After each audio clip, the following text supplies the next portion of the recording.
Dear colleagues, clearly you are witnessing right now the biggest corruption cover-up in the history of the European Union.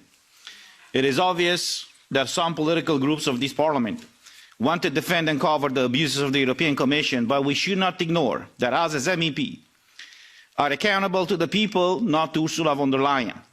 For a fact, she should be accountable to us, but this committee and the European Parliament pulled all the strings, so she would not come and answer questions here in this committee. Regarding this report, it does not cover major aspects revealed in this committee. First, the report does not talk about the fact that the contracts were not fully shown to the members of this committee. Also, the report does not talk about the scandal related to the text messages between Ursula von der Leyen and Albert Bourla. Second, the report talks about these injections as being so-called safe and effective. But the Pfizer representative stated in this committee that they haven't tested their injections if they are stopping the transmission of the virus. Who support anymore such a baseless statement about these injections? Third, the report states that, and I quote, nothing was known about the SARS-CoV-2 and the disease caused by this new virus, including nothing about the genetic sequence, end quote. This statement is false.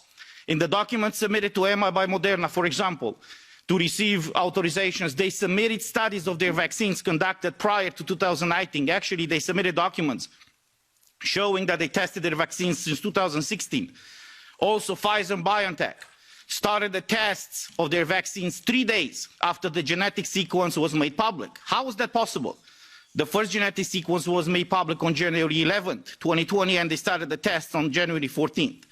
Fourth, the report claims that the vaccines saved 250,000 lives. No scientific methodology was presented that was used to calculate that figure.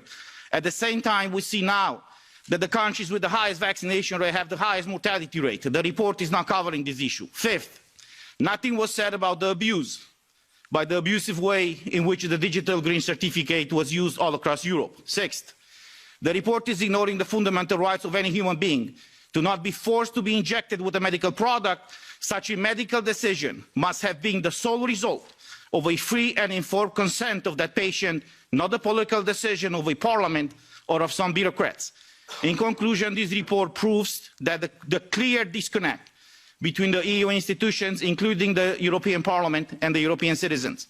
This report must be heavily amended to provide answers to the questions that actually concern people of Europe, not to defend and cover the biggest corruption scandal in the history of the European Union that involved Ursula von der Leyen and the European Commission. Thank you.